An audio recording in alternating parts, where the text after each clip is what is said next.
Augusto Pinochet's dictatorship was one of the most terrifying and violent periods of Chilean history.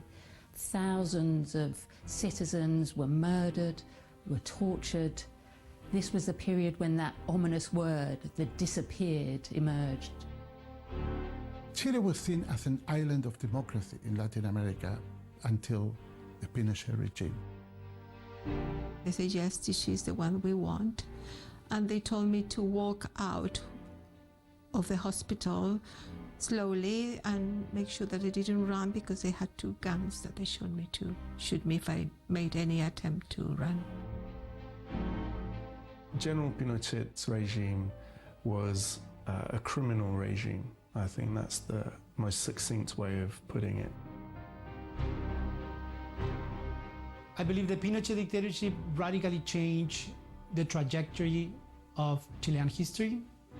And even today, the discussions that Chileans have all the time, they are rooted in things that happened in the 70s and the 80s, both in terms of human rights violation and in terms of the economic policy that was implemented. This is a battle which is still going on. It's actually defining our own time, the question of neoliberalism and the fight against neoliberalism. We remember Pinochet not just because of his cruelty and sadism, but also because of his personal construction of a new global economic order. You can't underestimate the world historical significance of what he actually did.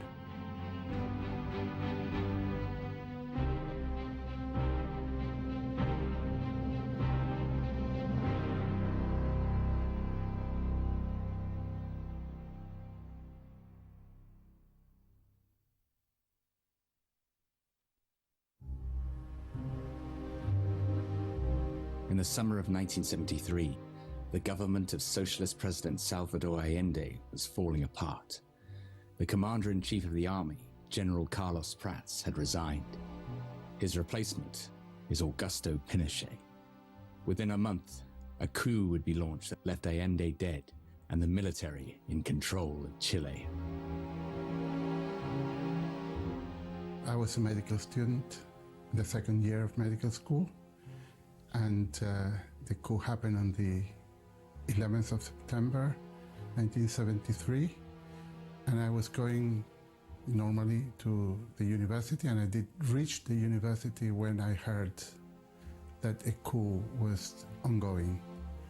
And in fact, we stayed in the faculty of medicine, and we heard the Hawker Hunter planes going towards the center of Santiago, from north to south, and passing quite low near the medical faculty and bombing the Moneda Palace. So we heard that. Pinochet was appointed by Allende to be head of the army, and so he trusted Pinochet. Pinochet's predecessor, Prats, had to resign because the trigger was the wives of the senior officer corps demonstrating outside his house. Prats was a minister in Allende's government. He was briefly, I think, vice president. But Pinochet replaced him. Allende had full confidence in Pinochet. General Carlos Prats was the head of the army in Chile. He was appointed in 1970 after the murder of General Schneider by right-wing extremists. It was a coup attempt backed by the United States. General Prats was a constitutionalist. He believed in the elected government. He was loyal to Allende until the end. And so elements within the Chilean military that were right-wing were opposed to him. They thought he was a block to any attempts to organize a coup.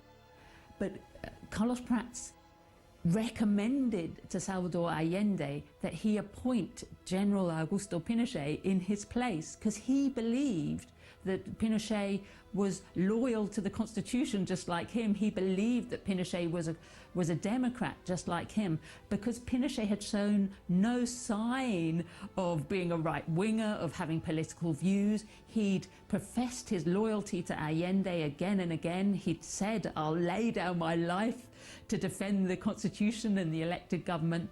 So Carlos Prats recommended Pinochet as his successor, and so in August 1973, Pinochet became Commander-in-Chief of the Chilean Armed Forces.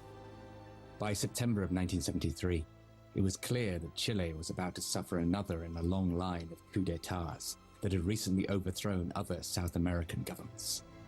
After his recent promotion, Augusto Pinochet had to decide if he was in or out in the overthrow of his new boss, Allende. Certainly, I think Allende was a man of incredible integrity. He was, I think, convinced, or he sounded convinced, that the armed forces in Chile were democratic and were constitutional, and that they were never going to stage a military coup in Chile. Chile had a relatively long history of democratic governments. So there wasn't many precedents where the army had interfered. And I think that also led to many people to believe that that would not happen, because there was no really tradition of military attempts or military coup. There had been some at the early parts of the century, but certainly not in the past 50 years, or certainly 40 years even, that Allende had been in politics. So I think we always felt, wrongly, we can see now, that in Chile the army was going to be constitutional, that we're not going to have a military coup. There wasn't any tradition of that. We were wrong. Pinochet must have been thinking about what to do in the situation of increasing instability, increasing violence, and a sense of paralysis with the government. And so I don't doubt that he was considering his options. And although he himself in his memoirs afterwards discussed planning seditious activity long before the coup, there's no evidence of that as yet. You know, CIA documents from the time say that he was apolitical during Allende's government. I think one document refers to his wife and son being pro-coup, but not Pinochet himself. And this is why I suspect he was actually an opportunist. When he realized that the coup plans were so far advanced that they were going to happen with or without him, really, he must have also known that he, as the commander-in-chief of the army, the biggest part of the Chilean military, would, just by taking part, be able to take it over, and that would open huge opportunities for his own power and for his own succession, as it were. And I think this is what happened. On the Friday before the coup, the delegation of Chilean officers, seditious officers, went to see Pinochet and demanded to know what his position would be. They'd been demanding for some time, and it was only on that Friday that Pinochet gave an indication that he would support them. And the coup happened, 4 days later. So when the coup started to unravel in the morning of September 11 in 1973, many different events started to unfold, and Allende learned pretty quickly about what was taking place. So the first movements were in the morning, 6, 7 a.m., and the Navy started to retreat some of their exercises that they were going to implement that day, and it became clear for everyone that something was happening. Salvador Allende pretty quickly gathered everyone who was working at La Moneda Palace, so the government palace, and he asked them to leave the building. And then he just stood there trying to resist. So he said he was warned that a military coup was going to take place. He was offered the possibility of surrender and leaving the position of president, and he said no, that he had a democratic mandate from the people to be president, so he was going to stay there to fulfill that commitment. And then, well, the rest is history, like they say a little bit, but basically he committed suicide when the military was bombing the government palace. Salvador Allende killed himself with a gun given to him by his friend Fidel Castro. His family managed to escape to exile in Mexico. The coup had succeeded, and the heads of the Chilean Navy, Army, Air Force, and National Police comprised a new junta that ruled over Chile. But it was Augusto Pinochet who emerged as the supreme ruler of all. The Moneda Palace in Santiago. There's more than enough evidence of the battle for the takeover of that palace, destroyed by remarkably accurate pinpoint bombing by the Chilean Air Force. But now the military regime has a harder task. Having won the battle for the palace, they have to win enough political support to stay in power. And that means they must try to convince those who supported Dr. Allende that they shouldn't have done so. Salvador Allende's presidency had come to a terrifying end in September 1973.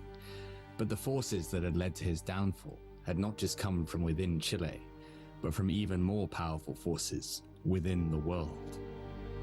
Salvador Allende was a doctor, a socialist politician. He was determined to improve the lot of the poor in Chile. But by 1970, there was a real sort of thirst in Chile for a change. People liked his call to end inequality, to reduce poverty, to make Chile a fairer society.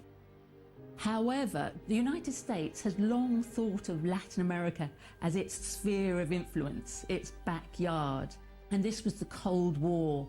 All US governments were terrified of the spread of communism and fearful of left-wing governments coming to power in Latin America. Remember, Fidel Castro had led a popular revolution in 1959, and US politicians were determined to prevent another Cuba, another left-wing leader coming to power in Latin America.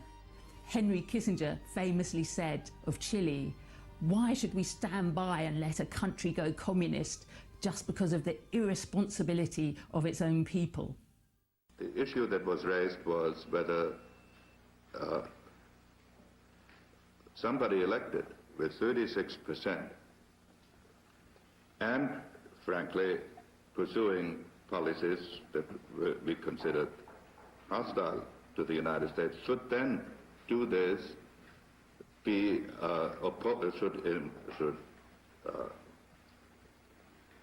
be enabled.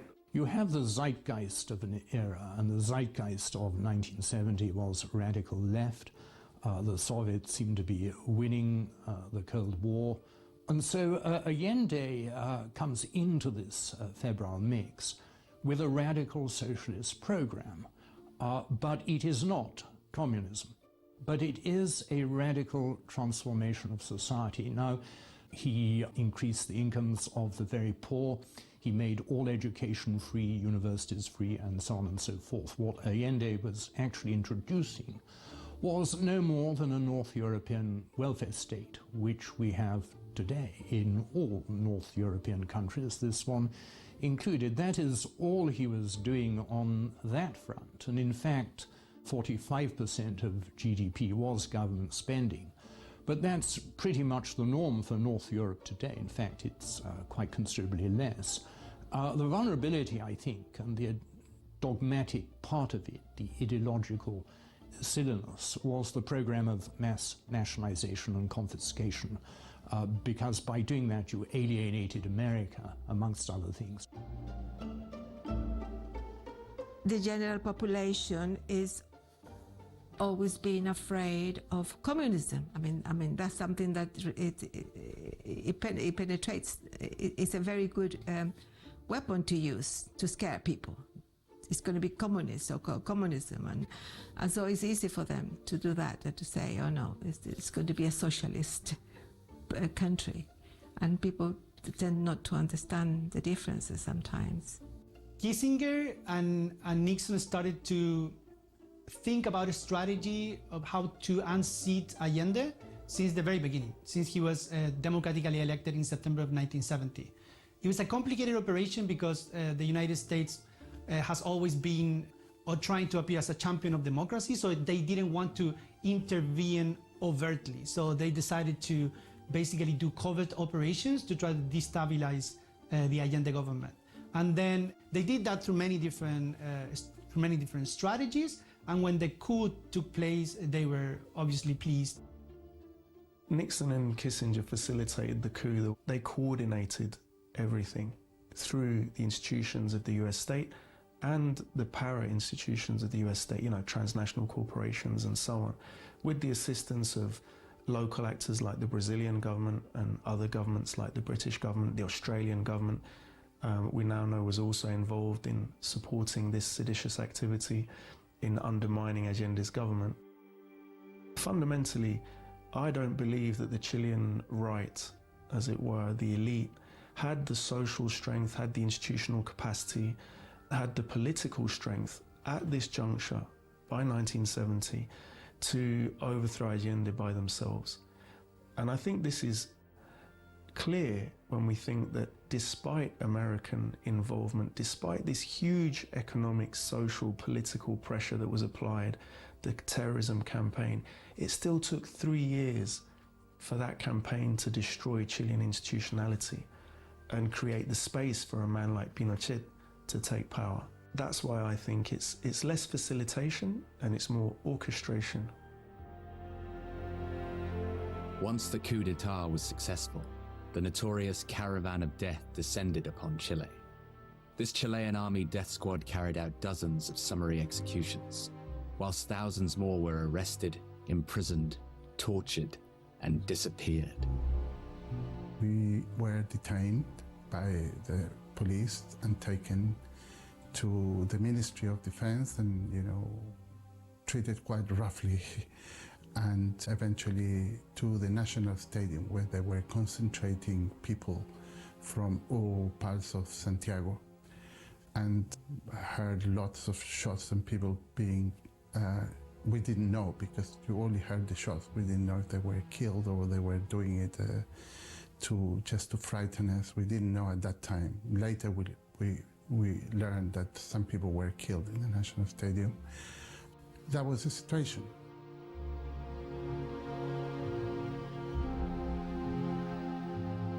They took me to a van that they had parked outside the hospital, and they blindfolded me, and they took me, there are the two other people in the van, and they took me to one of the secret houses that they had, Villa Grimaldi, notorious place where many, many people disappear from there.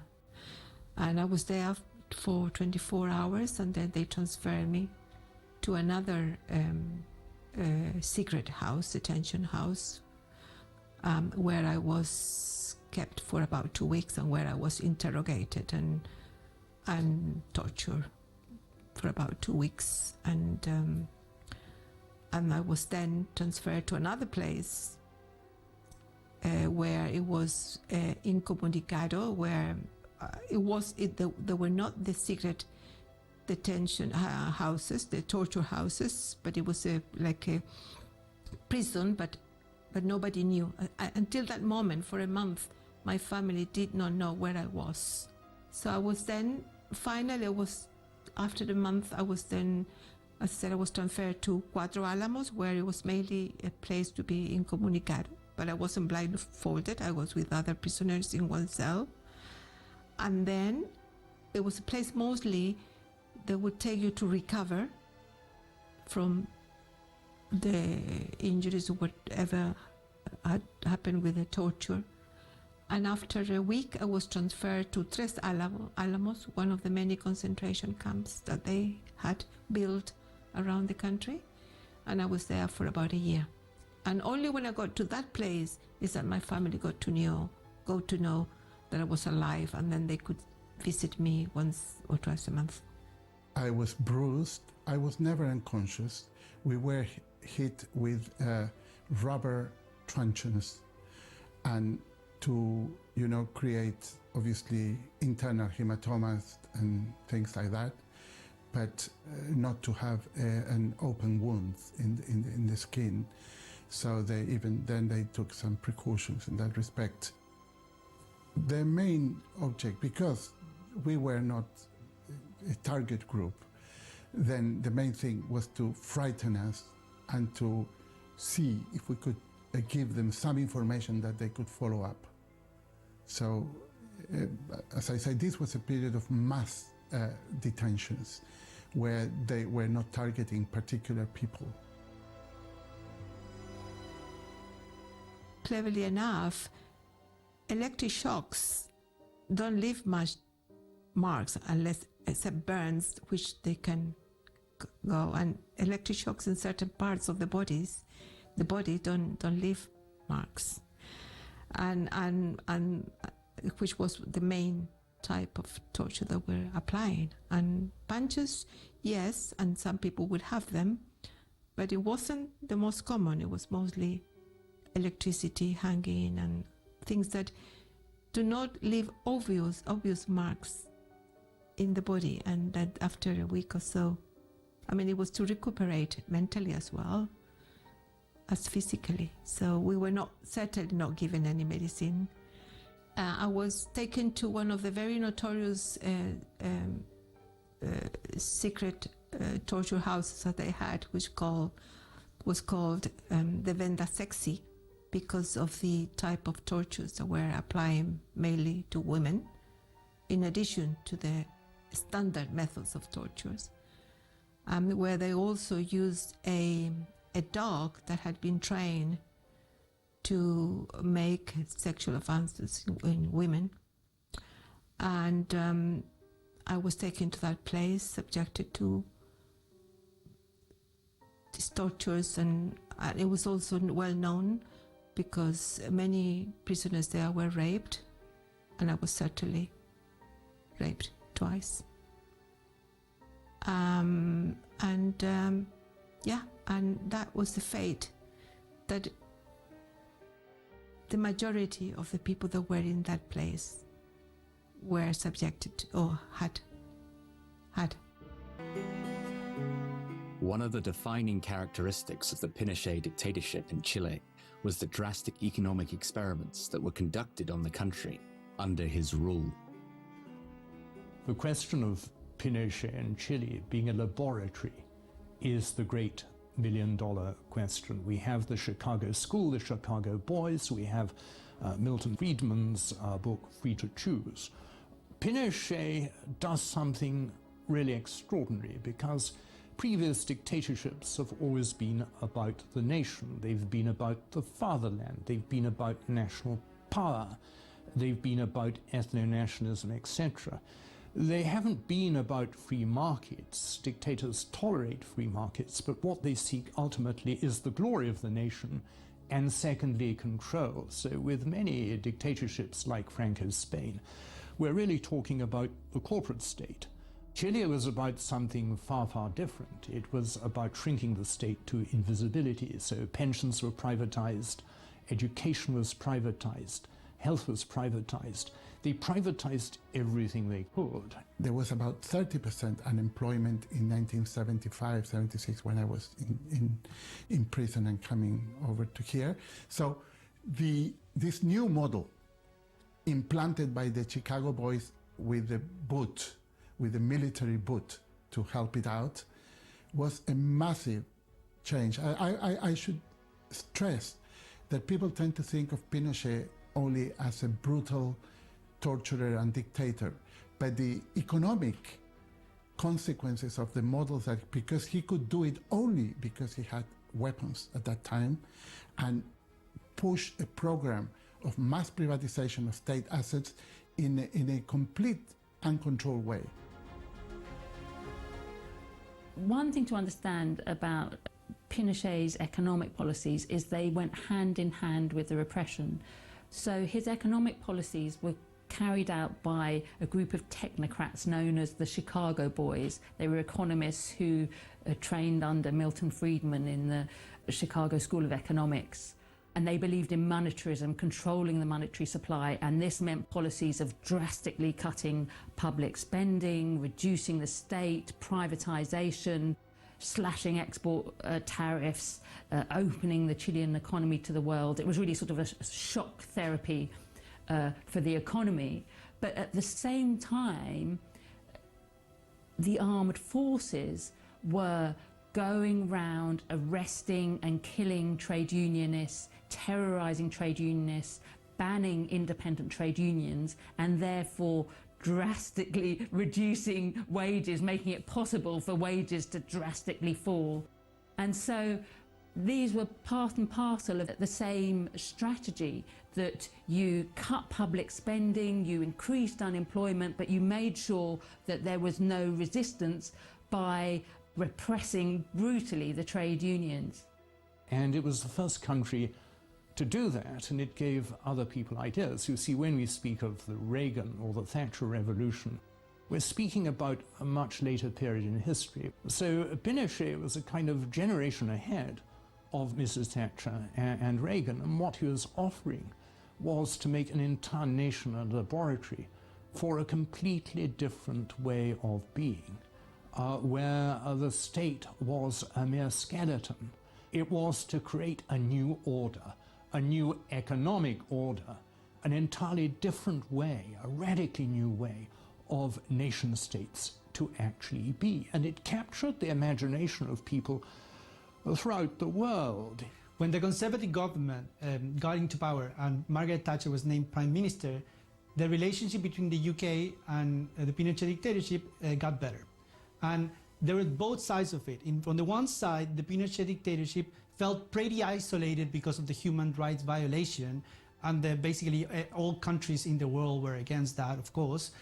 And then when Margaret Thatcher became Prime Minister, and she had a similar view about the economy than Pinochet, and then when the Falklands War started in 1982, Chile actually helped the UK in that war. Secretary of State for Defence has just come over to give me some very good news, and I think you'd like to have it at once. The message we've got is that British troops landed on South Georgia this afternoon, shortly after 4 p.m. London time. They have now successfully taken control of Grytviken. At about 6 p.m. London time, the white flag was hoisted in Grytviken beside the Argentine flag, and shortly afterwards the Argentine forces there surrendered to British forces. During the Falklands War, Britain relied on a lot of help from Chile, but for many years this was shrouded in secrecy, and even if you look at the declassified British government documents today about the Falklands conflict, most of the information about Chile is still censored. It's because it's viewed as very sensitive, particularly the relations between Argentina and Chile. But what we know is that the Chileans helped Britain in a number of ways. They passed on intelligence. In particular, they gave data from their radar sites in Balmaceda, in Punta Arenas in the south of Chile, key information for British forces. They allowed British aircraft to land in Chile, to refuel, to carry out reconnaissance flights from Chilean territory. So they helped Margaret Thatcher's campaign in Argentina in all sorts of ways. Chile intervenes radically in the Falklands War, not formally, but it gives Britain the benefit of all its radar data. It forces Argentina to retain troops on the Chilean border among the mountains. It does very many other things for the Royal Air Force, with Royal Air Force planes in Chilean colours and so forth. At the time, nobody knew much about this. They knew Chile was being helpful. But for both Britain and Chile, there was a great importance to remaining mum, to remaining silent on the huge magnitude of what Chile had done for Britain. Britain wanted it to appear as if it was so author of its victory. Chile didn't want to alienate the other South American states who are frankly sympathetic to Argentina. But Chile was an old ally of Britain. The relationship went deep, deep back to the early 19th century. Pinochet was a huge Anglophile. And so in terms of Mrs. Thatcher, she took a very clear, you might say, dogmatic view. Chile had helped save our bacon in our hour of need, and therefore she will never renege. She would never betray Pinochet. She would always support him because she felt this deep explosion of personal gratitude for what he'd done, and a kind of blaze of personal warmth for Pinochet, which, given what we know about what he actually did, is rather amazing. But she took a fairly simple-minded view. You have to be loyal to the people who supported you in a war, and that was it. There was no further argument with her. And after that, after the Falklands War, Britain attempted, or Margaret Thatcher's government attempted to repay Pinochet for his support. British diplomats, for example, worked really hard behind the scenes in the United Nations throughout the 80s, trying to water down international criticism of the Pinochet regime. And Margaret Thatcher also loosened restrictions on arms sales to the Pinochet regime after the Falklands War, and sold all sorts of material, including cluster bombs, to the Pinochet regime. By the end of the 1980s, Pinochet's hold on Chile was faltering, and it would finally come to an end thanks to the 1988 Chilean plebiscite, where a referendum was held on whether Pinochet's rule should continue. Deprived of even the most basic expression of democratic rights for the last 15 years, they gathered in Santiago today in their tens of thousands. It was the culmination of the presidential referendum campaign. Moderate Christian Democrats, socialists and communists marching together. The flags of 17 different political parties making up the command for the no. All of them united in opposition to the regime of General Pinochet. It was the biggest political rally yet seen in the capital. The end of the Cold War essentially meant that the regime no longer had any relevance to Western governments. Suddenly it no longer mattered. You didn't need hard men in military uniforms and toothbrush moustaches.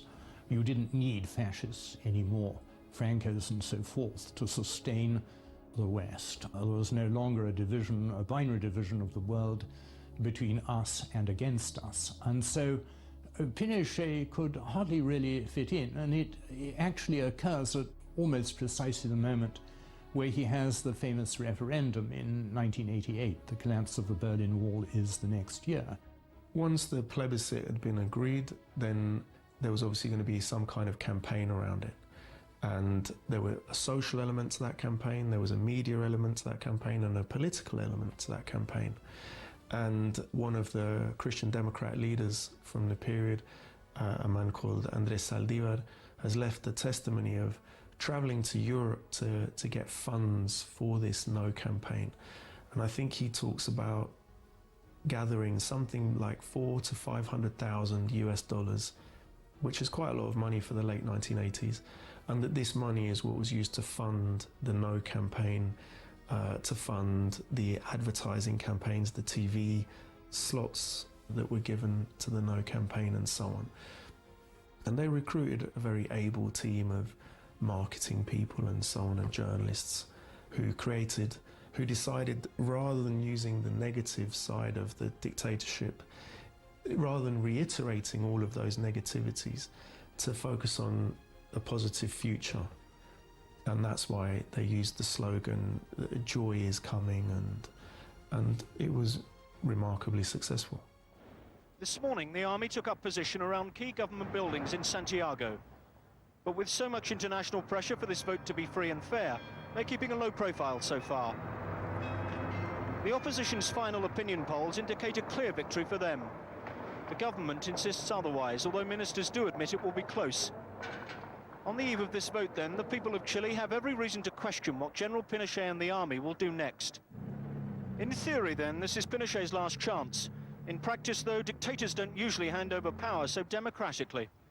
It was a very important year. So the electoral registry was open for everyone to go and register to vote. Political parties were able to organize and provide a campaign to vote against Pinochet. And also the incumbent government, in this case the dictatorship, also organized political campaigns to try to win that election. And then after a very heated campaign of 1 month, where television was very important because lots of political advertisement was going through at prime time, essentially, and also lots of rallies were taking place, and people for the first time were gathering and having a conversation about what had taken place in the previous 15 years. And there was a big discussion among the opponents of Pinochet whether he would accept the verdict of the ballot box. And in fact, there's evidence that because it was in his own itinerary, because he enacted the constitution in 1980, in the absence of electoral registers, so anybody could vote 2 or 3 times if they wanted to. So it was a totally, there were no international observers in that kind of referendum, and yet that produced a chronogram that would allow in 8 years for Pinochet to have a referendum for the continuation of Pinochet. And that referendum led to a very unexpected result for Pinochet, which was a 45% rejection of Pinochet. Pinochet did not take the results of the election lying down and attempted to hold on to power, but his influence over the military had faded, and a genuine democratic election was held the following year. Pinochet remained as commander-in-chief of the army for a decade and was made a senator for life. But in 1998, he was indicted in Spain for his crimes committed in office, and he would be arrested in London, where he was receiving medical treatment only a few days later, in a stunning legal event that captured headlines the world over. So when he was still at the London clinic, we heard news through people that worked in the London clinic, that he was about to leave. There were, interesting enough, people that were doing cleaning, and somebody gave a tip that Pinochet was about to leave the country, and so the Spanish thing was quickly accelerated, and they managed to get the order, and the Scotland Yard arrived at the clinic, and Pinochet had his own guard, security guard and military looking after him, but the Scotland Yard told them they had to go, and now he was under arrest. And that was certainly, I think, a very important event for us, for Chileans that were seeking justice, for the world, for what it meant to be able to do that to a dictatorship in a foreign country, and for Chile, because I think in Chile, it was a shock for them to realize that Pinochet had actually been detained. It was untouchable at that time, and people were not responding. They were paralyzed with fear of many, many years of repressions, and the fact that he had been arrested really was a call for many people in Chile, and certainly in the UK and in Europe and many parts of the world, there was a strong solidarity movement supporting us in London, the people who were here trying to support as much as we could. Pinochet's arrest here in London was a huge blow to his self-image and to his image within Chile. Also to the image held by those who supported the dictatorship even after finding out everything that had been done.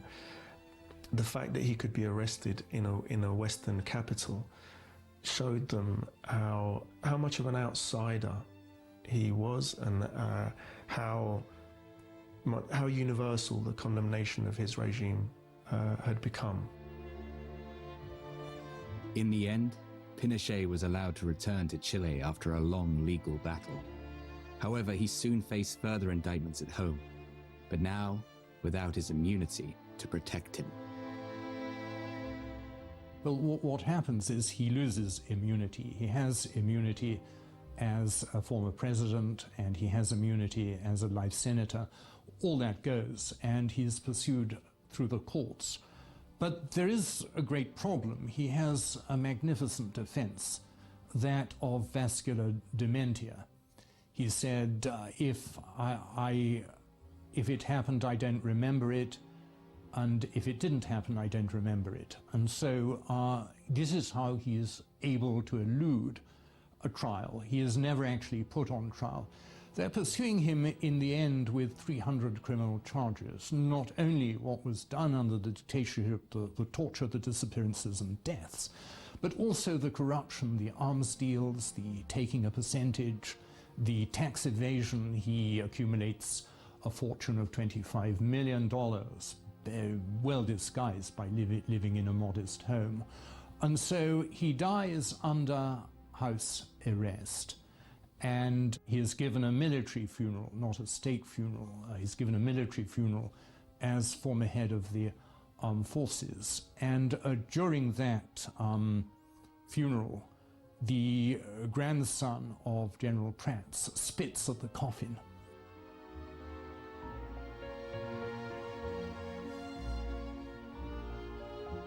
I believe the Pinochet dictatorship permanently affected the way that Chileans treat each other, the things that they talk about, and what their aspirations are, and how much trust they have in the state, how much trust they have in the police, in the army, in their neighbors, how much trust they have in the political parties, and how much faith they have in governments in bringing them prosperity.